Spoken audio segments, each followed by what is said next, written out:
മമ്മ മമ്മ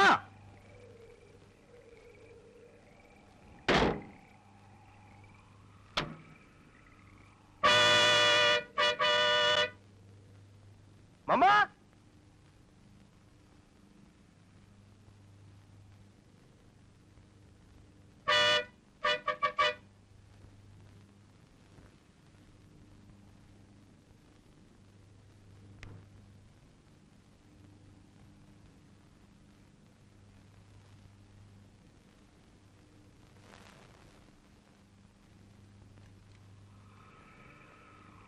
ആരാത്?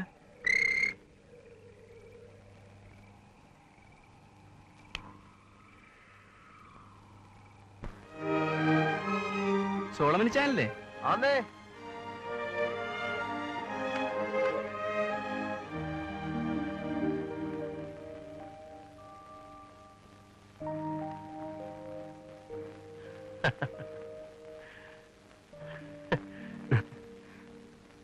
അങ്ങ് വളർന്നു പോയല്ലോടാ.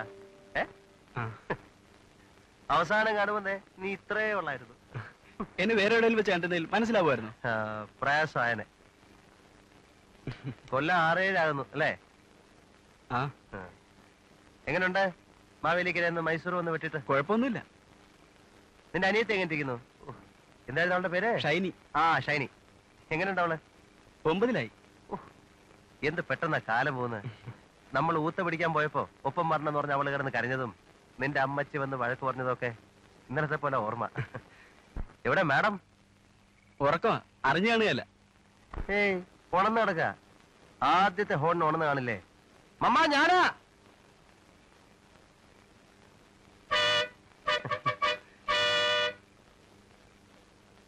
കണ്ടാ ഞാൻ പറഞ്ഞില്ലേ, ഉടക്കില്ല.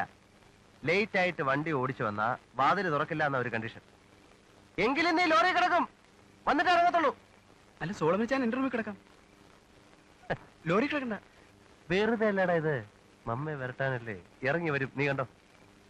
അല്ല ഇച്ചാൻ ഇത്തരം വണ്ടിയല്ലേ. റീത്തമാവി പറഞ്ഞത് പണ്ട് കുറെ കാലം ഇത് ഓടിച്ചോണ്ട് നടന്നിട്ട് പിന്നെ അതേന്ന് പറഞ്ഞ് ഇറക്കിയേക്കുവാനാണല്ലോ. അതും എല്ലാം പറഞ്ഞു കഴിഞ്ഞോ? അതോ, ഇച്ചായനെ പ്രസവിച്ചത് മുതൽ ഇന്നലെ വരെയുള്ള കാര്യങ്ങൾ പറഞ്ഞു കഴിഞ്ഞു. റീത്തമാവിക്ക് സംസാരിക്കാൻ ഒറ്റ വിഷയമുള്ളൂ, അതറിയില്ലേ ഇച്ചായൻ? ഞാനിവിടെ വന്നിട്ട് ഇപ്പൊ 2 മാസം കഴിയുന്നു. ഇതിലൊറ്റ ദിവസം പോലും ഇല്ല റീത്തമാവ് ഇച്ചായന്റെ കാര്യം പറയാത്തായിട്ട്. ശരിക്കും ആന്റണി ബോറടിച്ചിട്ടുണ്ടാവും. അങ്ങനൊന്നുമില്ല. ഉള്ളത് പറഞ്ഞാലേ ഇതേലെ പണി വിട്ടിട്ട് കൊല്ലം 4-5ആയി. അല്ലെങ്കിൽ അതൊരു ഫുൾ ടൈം പണിയൊന്നും ഇല്ലായിരുന്നു മമ്മ വിചാരിക്കുന്ന പോലെ. ഡ്രൈവ് ചെയ്യാനുള്ള കമ്പത്തിന്ന് കയറി ഇളക്കം, അത്രേ ഉള്ളായിരുന്നു. അതുകൊണ്ടുണ്ടായ നേട്ടം ആ വകുപ്പിൽ കിട്ടിയ കുറെ ഫ്രണ്ട്സാ. ഇതുപോലെ ചില വണ്ടികൾ ചിലപ്പോ കൈ കിട്ടും 1-2 ദിവസത്തെ ഗ്യാപ്പിന്. ഇവൻ റിപ്പയറാ, ഫില്ല് ചെയ്താ നിക്കില്ല, വഴിനീളം മൂത്രിക്കും. അത് കാരണം 2-3 ദിവസത്തേക്ക് ഓട്ടോ ഇല്ല. ഇത് പിന്നെ മമ്മയെ ചുമ്മാ ഒന്ന് വിരട്ടാനും കൂടെ വേണ്ടിട്ട് എടുത്തോണ്ട് പോകുന്നതാ. വീണ്ടും ഞാനിത് കേറി എന്ന് പറഞ്ഞ ആദ്യം ഒരു ബഹളമുണ്ട്. ഉണ്ട്, ഞാനിവിടെ നിപ്പുണ്ട്. ആഹാ, അപ്പൊ ഈ പറഞ്ഞത് മുഴുവൻ കേട്ടായിരുന്നോ? എല്ലാം കേട്ടു. അപ്പൊ നമ്മുടെ പ്ലാൻ സുല്ലാണോ അല്ലയോ തീരുമാനിക്കണേ. നീ പറയുന്നതിൽ ഏതാ സത്യം ഏതാ നുണന്നറിയണ്ടേ? യോ മമ്മ, ഞാൻ സത്യമേ പറഞ്ഞിട്ടുള്ളൂ, പറയാറുള്ളൂ, ഇനി അങ്ങോട്ട് പറയുള്ളൂ. നീ എന്നോട് തലയിലടിച്ച് സത്യം ചെയ്തല്ലയോ പാതിരാ നേരത്ത് ഇതെന്നല്ല ഒരു വാഹനം ഓടിക്കലാന്ന്? അതിന് മമ്മ, ഞാൻ ബാംഗ്ലൂരിൽ നിന്ന് വിടുമ്പോ സന്ധ്യ കഴിഞ്ഞിട്ടേ ഉള്ളൂ. ഇപ്പോഴും പാതിരൊന്നും ആയിട്ടില്ല. ഇല്ല, 2:30 മണിയേ ആയിട്ടുള്ളൂ. വാ, വന്ന് കിടന്നുറങ്ങ. അയ്യോ, ഉറങ്ങാനൊന്നും നേരമായിട്ടില്ല. എന്നാ നീ ഉറങ്ങണ്ട, ബാക്കിയുള്ളവർ ഉറങ്ങിക്കൊള്ളാം. അതെങ്ങനെ ഉറങ്ങുന്നേ? എനിക്ക് വിശന്നിട്ടൊരു അന്തവും ഇല്ല. എന്തേലും ആഹാരം വേണം, അതും ഫ്രിഡ്ജിലിരിക്കുന്ന ഒന്നും എടുത്തു തന്നാ പറ്റിയല്ല, ചൂടായിട്ടുണ്ടാക്കി തന്നേ പറ്റൂ.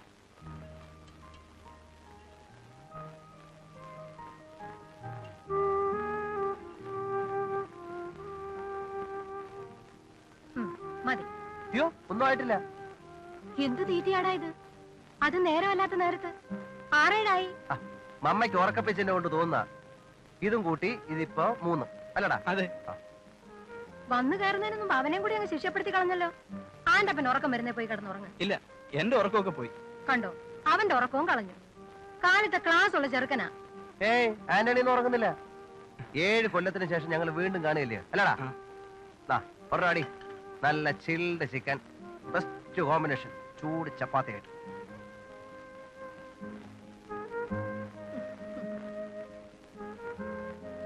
മേരി എവിടാ അമ്മ? ഇനിയിപ്പൊ അവളെ ഉണർത്തണ്ട.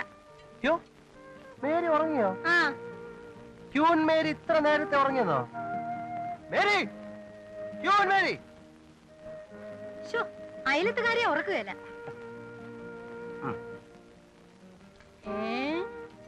ആ അപ്പൊ രണ്ടുപേരും കൂടെ ചേർന്നോണ്ടാ. Hi Mary. വല്ല കാര്യമുണ്ടോ ഈ വെളുപ്പാങ്കാലത്ത് അവളെ വിളിച്ചുണർത്തിട്ട്? How are you Mary? കേട്ടു ബഹളം. എന്നിട്ട് പിന്നെ അങ്ങനെ കിടന്നുറങ്ങിയാലോ? വല്ലപ്പോഴും ഒരിക്കൽ വരുന്ന VIP ഗസ്റ്റിനെ സ്വീകരിക്കാൻ എണീറ്റ് വരണ്ടേ? അതല്ലേ വന്നത്. വിത്തമായി മാറിക്കോ, ഞാനുണ്ടാ. വേണ്ട വേണ്ട, അതൊക്കെ മമ്മ എന്നെ അങ്ങ് ഉണ്ടായിക്കോളും. മമ്മയുടെ കൈ കൊണ്ട് ഉണ്ടാക്കിയാലേ ഞാൻ കഴിക്കൂ, പറഞ്ഞേക്കാം. ഇല്ലെങ്കിൽ ഇപ്പൊ തന്നെ വന്ന പോലെ സ്ഥലം വിടും. കണ്ടോ കണ്ടോ, അവൻ എന്നെ ഉറക്കരുതെന്നല്ലേ ഉള്ളൂ, വേണ്ടിയിട്ടല്ല എന്നുള്ളത് ഇപ്പൊ മനസ്സിലായല്ലോ. ആണ്ടിൽ ഒരാഴ്ച തികച്ച് മമ്മയുടെ കൈ കൊണ്ടുണ്ടാക്കുന്ന ആഹാരം കഴിക്കാൻ വരികയില്ല. എന്നിട്ടാ മമ്മയുടെ കൈ കൊണ്ടുണ്ടാക്കുന്നതേ കഴിക്കൂ എന്നൊരു വാശി. ഇവിടെ വരുമ്പോ പിന്നെ അങ്ങനെയൊക്കെ അല്ലയോ മമ്മ വേണ്ടത്? ഇവിടെ വരുന്നത് തന്നെ അതിനൊക്കെ വേണ്ടിട്ട് അല്ലയോ?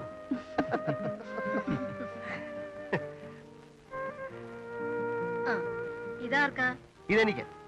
ഇതിന്റെ അടുത്ത് താനടിക്ക്, അതിന്റെ അടുത്ത് എനിക്ക്, അതിന്റെ അടുത്ത് ആറ്റടിക്ക്, അതിന്റെ അടുത്ത് എനിക്ക്. അങ്ങനെ അങ്ങ് രണ്ടുപേരുടെ വയറ് നിറയുമ്പോഴത്തേക്ക് നേരവും വെളുക്കും.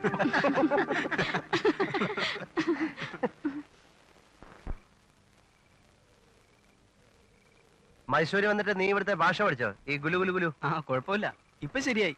ആദ്യം വലിയ പാടായിരുന്നു. നീ വന്നിട്ടിപ്പോ 2 മാസം വന്നു അല്ലടാ? ആ കഴിയുന്നു.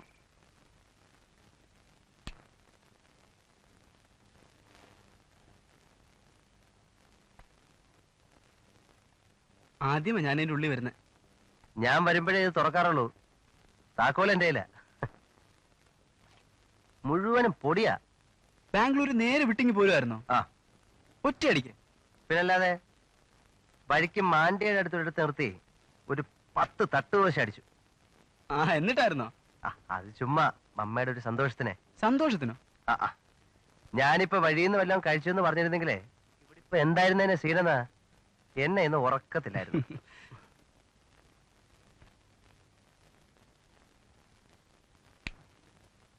റീത്തമാവിക്ക് എപ്പോഴും സങ്കടമാണ് സോളമിച്ചന്റെ കാര്യത്തില്. മമ്മ ഒറ്റയ്ക്ക് ഇങ്ങനെ ഇവിടെ ഇട്ടേച്ച് അങ്ങും ഇങ്ങും പോയി കിടക്കുന്നു പറഞ്ഞ് എപ്പോഴും വിഷമാ. ഞാൻ വെറുതെ അങ്ങും ഇങ്ങും പോയി കിടക്കുകയല്ലോ, അവിടെ സുഖമായിട്ട് ജോലി ചെയ്ത് ജീവിക്കല്ലേ. ഓ എന്തോ ജോലിയാ? ഇവിടെ താമസിച്ചുകൊണ്ട് മാസത്തിൽ 1-2 തവണ പോയി നോക്കി ഒരു സൂപ്പർവിഷൻ നടത്തിയാൽ മതി എന്നാണല്ലോ റീത്തമാവി പറയുന്നത്. സോളമിച്ചാന്റെ ഫാർ അങ്ങനെയല്ലായിരുന്നു ചെയ്തോണ്ടിരുന്നേ? എല്ലാം പറഞ്ഞു പഠിപ്പിച്ചിരിക്കുന്നു. കുഞ്ഞേ, അങ്ങനൊന്നും ചെയ്താൽ ശരിയാവില്ല. 56 ഏക്കറിലാ ഞാനിപ്പോ അവിടെ മുന്തിരിയായിട്ടിരിക്കുന്നത്, അറിയോ? 56 ഏക്കേഴ്സ് ഓഫ് വൈൻ യാർഡ്സ്. മുളകും മൽബറിയും പാഷൻ ഫ്രൂട്ടും ചോളവും ഒക്കെ അത് വേറെ. ഒരാൾ അവിടെ ത്രൂ ഔട്ട് നോക്കാൻ കടന്നില്ലേൽ ഒരു കാര്യമില്ല. അതിനേക്കാൾ കൃഷി ചെയ്യാതിരിക്കുന്നതല്ലേ. അപ്പന്റെ കാലത്തെന്ന് പറഞ്ഞാൽ അത് കാലം വേറെ. ഇന്നിപ്പോ തൊഴിലാളികൾ മാറി. കേരളത്തിലെ പോലെ ഇല്ലേലും ഇവിടെയും യൂണിയനും വേജ് ബോർഡും ഒക്കെ സ്ട്രോങ് തന്നെ. പിന്നെ മമ്മയുടെ ചോദിക്കേ, അപ്പന്റെ കാലത്ത് കിടന്ന പോലാന്നോ ഇപ്പൊ ആ മുന്തിരിത്തോട്ടങ്ങൾ കിടക്കുന്നതെന്ന്? സ്റ്റൈലാണോ? പിന്നെ നീ വന്നൊന്ന് കാണ്. ഞാനിതൊരു വൈൻ യാർഡ്സ് കണ്ടിട്ടില്ല. ഭയങ്കര റൊമാൻറ്റിക് കൺസെപ്റ്റ് ഒക്കെയാ. പക്ഷെ കൃഷി ചെയ്തെടുക്കാൻ, കുഞ്ഞുങ്ങളെ വളർത്തി വലുതാക്കാൻ ഇതിനേക്കാൾ എളുപ്പമാണെന്നാ തോന്നുന്നു. എന്താ വെളുപ്പിക്കാൻ തന്നെയാണോ പരിപാടി? കിടക്കുന്നില്ലേ? ഇല്ല. ആന്റെ പിന്നെ ഉറക്കം വരും. ഏയ്, മമ്മയ്ക്ക് ഉറക്കം വരുന്നുണ്ടോ? ഇല്ലേ മമ്മയെ കൂടെ ഇങ്ങി വന്നിരിക്കേ, നമുക്ക് എല്ലാവർക്കും കൂടെ ഇന്ന് ഉറക്കം ഒഴിക്കാം. പിന്നൊരു കാര്യം, നേരം വെളുക്കുന്നതിന് മുമ്പേ സ്ഥലം വിട്ടേക്കരുത്. വെളുപ്പാങ്കാലത്ത് വണ്ടി എടുത്തോണ്ട് ഒരു പോക്കുണ്ട് നിനക്ക്, അത് പറ്റുകയില്ല. എനിക്ക് നിന്നോട് വളരെ കാര്യമായിട്ടുള്ള ഒരു കാര്യം സംസാരിക്കാനുണ്ട്. അയ്യോ, പോകുന്നില്ല മമ്മ. ആ ഗുഡ് നൈറ്റ്. മമ്മയ്ക്ക് എപ്പോഴും പേടിയാ ഞാൻ രാത്രി തന്നെ സ്ഥലം വിട്ട് കളയോന്ന്. അതെപ്പോഴും അങ്ങനെ ചെയ്തിട്ടല്ലേ? വെളുപ്പാങ്കാലത്തെ കാറ്റും കൊണ്ട് ഡ്രൈവ് ചെയ്യാൻ എന്ത് സുഖമാണെന്നോ. ഇന്നും പോവോ? ഏയ്, നീ ഇവിടില്ലേ, അതുകൊണ്ട് പകല് ബോറടിക്കല. ഞാനും മമ്മയും മാത്രമായിട്ട് എത്ര നേരം എന്തോ പറയാനാ.